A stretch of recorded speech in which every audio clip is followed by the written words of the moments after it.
This is an It Came From Gen X video. Kind of a reflective episode a little bit, looking back on the last year.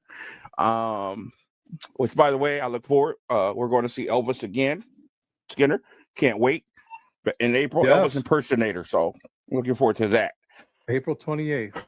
Yes. Okay, guys. A lot of stuff happened last year, and because of that, it would just be kind of crazy to focus on. Normally, I cover music and sports, but there was so much significant that happened. We're just going to look at stories, talk about them a little bit, and talk about what significant moment impacted you the most of last year, because we believe in being a little bit personal with our audience so that they know us on a personal level. So, some of the stories that I caught my attention from last year, and man, there were some big ones. And I guess I have to start with the most, I guess you can call it the most important one. It depends on how you look at it. And of course, that is the Russian invasion of Ukraine. Started off as full swing. It's really hard to imagine. Last night, I went and got some ice cream for me and my sister. And we sat there and we watched television and ate ice cream, and I'm sitting here thinking, wow, we're sitting here watching ice cream, eating TV. There is a world at war. Very hard to imagine. People running for their life, no food, no water, freezing, and it just broke my heart. And I don't even know how to look at this whole thing. It's been going on for so long. We heard rumors of war crime charges being levied, against Putin, all these different things. And I get the sense that, in my opinion, and this is the only thing I can think of to talk about this. So if you guys got another angle, please. But I just get the sense that NATO is scared to push anything because this guy's a freaking nut. They don't know what he'll do next. I just get that feeling. It's hard to fight a crazy person. When they just feel like they ain't got nothing to lose, or they're just willing to go all out. When you're willing to punch somebody and they're willing to shoot you over punching them, if you know what I'm saying, it's not worth punching them. And I just get the feeling that's where we are as the world's government looks at the things that are going on. But in the meantime, Ukraine is suffering dearly. Thoughts on that situation, Skinner? Yeah, we talked about this more than one occasion last year, and I know back then we were pretty vocal on it. You speak it well. It does appear that NATO is dragging her feet a little bit for the fear factor. You're right. They're Putin doesn't seem to care what he does or what dust he ruffles or in his path, or what he tears down in his path. We talked about it recently that they're looking for a ceasefire by the end of February, and that's just absolutely ridiculous. Wow. They're waiting until the end of February for even consider talking about a ceasefire or a truce in the matter. So, yeah, those That's Russian crazy. There's a lot of Russians out there. I don't know if you've seen that part of the story, that they're pretty ticked off, just as everybody else across the I would globe imagine. is. You make a really great point. Let's not demonize every Russian.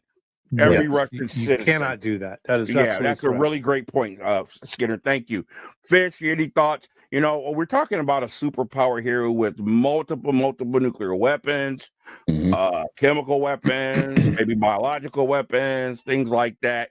Your thoughts?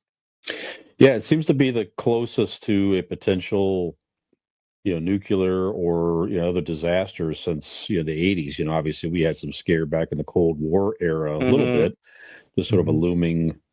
But this seems pretty real. There was no war going on back then, actually, as we know. But yeah, I tend to agree with you. It's pretty frightening. And it seems dumb. You can't. No one can win. No one can win. No. It's just, I don't know. We talked about this last week, so too. I just don't get it. I don't get trying to simply to take over more territory and more land. And in the meantime, you're tearing it up. You're tearing it up. You're blowing it up. You're killing people. And I just don't get it. So, like you said, I mean, our hearts are there for the Ukraine people, and Yes. like you said too, it's not the average Russian person's fight. You know, No. matter of fact, they have a lot of loved ones being forcibly drafted into the Russian military, Wow. Mhm. fathers and That sons and sounds like brothers. Stalin days. It's crazy. It's Yeah, I was crazy. just saying. So, And if I can put a great Gen X spin on it, takes me back to the great movie War Games, um, with Matthew Broderick. oh yeah, Yeah, it's a Mhm. tremendous movie, that kind of put a little scare in everybody back in the day. Um, made you see how easy things could get out of hand, in the event of a possible nuclear strike.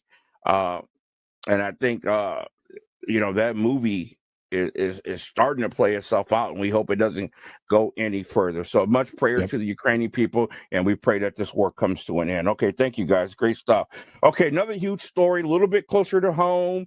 I thought civil war was going to break out over this one. I really did, but of course, Roe v. Wade was overturned, hmm in Oh, 2022.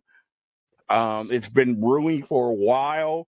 I didn't think it was going to happen. I knew they were stirring up stuff the last few years, but I did think it was going to actually happen, and it did.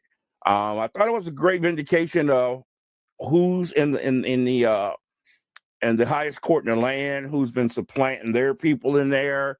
It's been very interesting to watch how the shape of the Supreme Court has been molded, a little bit uh, towards the right in that regard. So, uh, thoughts on the Roe v. Wade situation? I haven't read any stories. We talked when we did the story on the show. We talked about the ramifications of what we would start to see. We would start to see, babies getting dropped off, backyard, or back alley abortions and things of this nature. I haven't seen any stories yet, talking about that. Have you seen anything or heard anything, Fish, in regards to that? I haven't seen anything in that regard, but certainly the topic itself is definitely on the election tickets of on the agendas of it certainly was for the Democrats, Mhm. and I think in some respects Republicans found that uh, it partly it could lose you some elections as well because it doesn't it's I don't know it's not a it doesn't seem to be the opinion of the average person that they should ban abortions outright. That there's Mhm. certain situations that should be allowed. I don't Yeah, and know. I'm So it's surprised definitely I haven't become a seen any political type thing. of amending, things like that yet. That's very shocking. So, Skinner, one of the things about this is, it split a lot of families because it's such a heated subject, especially, young women really get heated on this subject. hmm Women, when you start talking about their rights or whatever, they get very vocal and very heated. And I've seen this kind of split families a little bit. You a lot of girls in your family, and I would imagine there was a mhm. lot of discussion going on, house full of women on your part. You care to weigh in with any of that? Well, yeah, they're all pissed off for good reason. You know, Yes, um, Skinner is our elegant speaker. yeah. I mean, let's call a spade at this point because You call they, him the spade. bad choice of Gotcha. word, I guess, but no, but I you get my got you. point. You Yes, know, I understand. my girls' rights to choose what they do with their body has been stripped. You know, I'm going to use an example of that poor 10-year-old girl that got raped in Ohio, and it happened after Roe versus Ray was rescinded, and our Governor DeWine, said abortions were now illegal in the state of Ohio. Her family had to resort to take her child to another state, bordering state, to get an abortion. A 10-year-old who was, sexually Mm. molested and raped by I'm not going to call him a gentleman or even a man, a pedophile piece of Pig. garbage. Yeah, pig be good. Um, and my heart just my heart just got so heavy for that family and everybody involved in that. Why did that 10-year-old girl have to go somewhere else to have something taken care of that should have been an absolute no-brainer? Now, And of course, go ahead. with my girls, they don't have that right. That right's been stripped from them. So who's to say that my 14-year-old here, God forbid something should happen to her? How do we take care of this? Uncle Right Keith now, would kill the it would be person. illegal.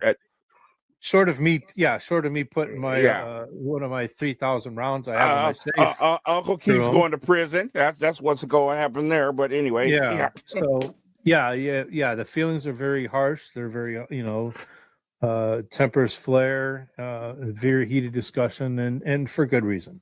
Yeah, absolutely. Thank you so much for that. And of course, here's the problem we had when we talked about it on the show. I know how you guys feel in your heart. I, for one, I don't make any bones about it. I am completely 100% against abortion. But at the same time, the situation you just brought up, I mean, how are you supposed to deal with that? That's very, very difficult. And I can understand the pain on these young ladies, a 10-year-old, carrying the child of a monster and all these other things. It's really, really a hard subject, man. Mm-hmm. And I don't think it's going to go away no time soon. I don't think anybody's going to just sit back and say, okay, this is where it is. We'll just leave it at that. That's not going to happen. So that leads me to my next point. And I think you're going to see a change if this should happen. But Donald Trump has announced that he is running in 2024.